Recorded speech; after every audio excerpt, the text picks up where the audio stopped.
Makers. I am Jen, and I'm head of marketing for Making, and we are at Sacred Sheep talking to some vendors. We have Vanessa here, and just personally, I'm very excited about this because I've been following you for a while, and I feel like we keep missing each other in life to meet each other, and we do have a lot in common from what I know. Yes. So this is fun for me. So even if good, well that's good. What if you were like, well, it's not for me? Awkward. Do you want to introduce yourself to everybody? So I'm Vanessa of ōSHən Knits and currently ōSHən Fibres as well. I'm a new yarn dyer too. But yeah, I live in Astoria, Oregon. So pretty much local to Portland in this show, which is really special and fun. I'm a marine biologist, hence the ōSHən. I did spell ōSHən differently because, I gotta be different. Gotta be fancy. But yeah, you can't tell because I'm wearing all black today, apart from my beanie. But I absolutely adore colors. I think it stems from, my love of the ocean. If anybody has ever been diving, especially tropical waters, it's a colorful mixture, rainbow. That was going to be one of my questions because you did roll in today in all black, except for your hat. But your colorways are all very bright. Yes, and I just discovered that because who likes to knit with black yarn, right? No one. Yeah. I mean, if you do, that's great. But I just discovered I can knit with beautiful, colorful yarn and then just dye it black, which I know might be kind of taboo. But I love it. But I get the experience of knitting with a colorful yarn and then being able to wear it because I don't wear my knits because they're so colorful. Yeah. So once I discovered that, I'm like, wait, I'm a yarn dyer. I can dye all of this black. So now I can wear it. I did knit a pair of black pants, my Made For You knit pants. Yes. And that was it was torture. And I'm knitting another pair in brown, and that's also torture, but next pair are going to be super colorful. And I love it. So have you tried the knitting light? The light that comes around your neck? I already had one before. I'm not a big fan of it. I think because I knit so much on fishing boats, I'm just used to kind of being in the dark. I do want to talk more about knitting on boats and being a marine biologist and what all of that looks like. I don't swim with dolphins. Okay. It's not as glamorous. Yeah, I was a fisheries biologist for 6 years. I worked on fishing boats along the California, Oregon, Washington coast. And, I was an independent biologist collecting data for sustainable fisheries. And in 2020, I got promoted and I now train. I'm also the first female water safety trainer. Well, for our program. There's some for No, that's Seattle. great. And so I train and manage and support fishery observers, which I really love. Observers keep getting younger and younger. I'm not getting older, right? No. They're just getting None younger. of us are. Yeah. But yeah, it's a lot of fun. So yeah, I spent 6 years on boats, and I think that's where I really blossomed as a knitter. I've been knitting since I was really little.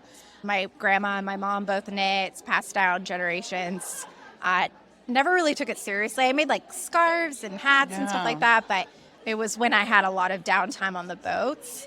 And also knitting so much and realizing that I needed to alter a lot of these designs for my body kind of, created this need of me designing knitwear. Yeah. Okay, so your grandmother and your mother.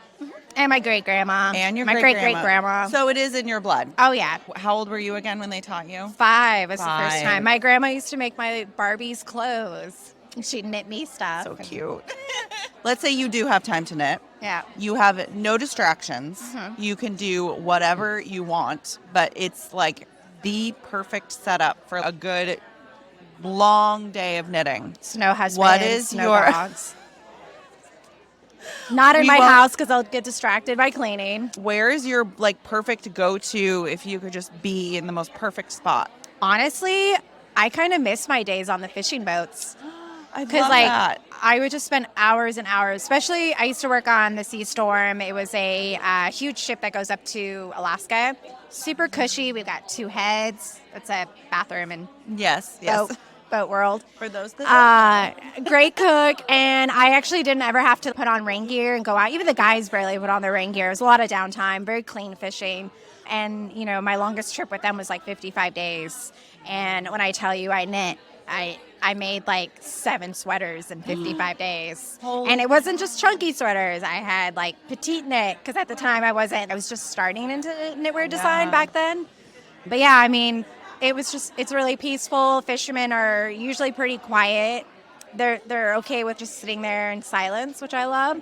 So I just sit up in the wheelhouse and just knit for hours, which was bad on my body probably, but I was in my 20s, so. Yeah, that's all right. We can do anything then, right? Would you listen to anything or watch anything? Yes. Oh my gosh. Ask me about anything on Netflix or Amazon or HBO. I know all the shows. If I can't watch something, it's bad. Like it's a Like bad when movie you're or a knitting. bad show. Yeah, because Yeah. I'll literally watch anything. All the trashy shows. Well, when you're in Seattle, we'll come over and we'll watch the trashy shows. Yeah. That's my Bachelor in Paradise is my new one right now. Oh my God! It's the only Bachelor that I can handle Yeah, right same, now. same. I don't even know any of the heard characters the anymore. Golden Bachelor is lovely, but I feel like I'm just tired of. Okay, Bachelor producers and people who stop bringing on the same looking people. Like, diversify that. I need to see more tattoos. Tattoos, skin On women. color, Not just men. body types. Yeah. Come Yeah. on. Maybe I would watch again, but I'm over it. I'm not going to say anymore. What is one thing that you always want people to think about or to think about when they see your designs or your yarn? I want people to know their measurements, but not in a toxic way. I want you to measure your body and knit for your shape and your size and have pride in that. I have knit so many projects that, are based off of my bust. And I have a big bust and I have a tinier waist and I have larger hips. So when something doesn't fit my waist, it just kind of makes me look a little boxy. Makes me feel self-conscious. And I spend weeks on a project. I want to be proud of it. Yeah. I also spent probably my entire life hiding my boobs. My husband didn't even know I had boobs when he first met me. He just saw my butt, which I also have. Yes. So, obviously I'm dressed very modest today just because that's what I feel comfortable in. But a lot of my stuff, is sexy. And I want people to, if that is what you want, to feel comfortable feeling sexy in a knit that you knit. I love that And so that's much. not very grandma-ish. Well, actually, no, my grandma was very hot. She's French. My dad's mom. Oh, yeah. And she inspires me to she's beautiful, curvy French woman, 60s, wearing balconette bras with a Gucci belt. I mean, she was. Yes. That's something that I talk a lot about in my personal life, but also on the podcast is especially growing up. I mean, even now, but growing up in the 80s and 90s, you're watching TV and they're here's a Weight Watchers commercial and they're telling you to shrink yourself. Yeah. It's beautiful when we can embrace our bodies no matter where they're at. Yes. And they constantly change. And, it's that is frustrating when you have knit a lot of things and your body changes. Yeah. I just went through that. But They turn into sample knits yeah. post-COVID. But then the fact that you're taking it one step further and you're saying, okay, I'm size inclusive, but I'm also going to create these really sexy pieces for something that's not always considered. I don't know. Knitting is sexy, I'd say. Sweaters and stuff is what you think of first and foremost. Scarves, hats, sweaters. People are not thinking a cottagecore mini dress that you can wear in the south of France. You know what I mean? Love it. Yeah. Where can everyone? Oh, no. I actually have one more question. Okay. So if there was an artist or a kind of music that played every time that somebody was using your yarn or was making one of your designs, what would you want that to be? I mean, I'm a hardcore Tom York Radiohead fan, obsessed.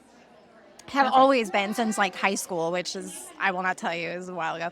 But I don't think Radiohead really, and I probably listen to a lot of Radiohead knitting my designs. Yeah. It's always playing in my house. My husband did not like them. He loves them now. He doesn't have a choice. Perfect. I don't know. I mean, gosh, designs or yarn? Yarn, I feel like reggae because it's so tropical.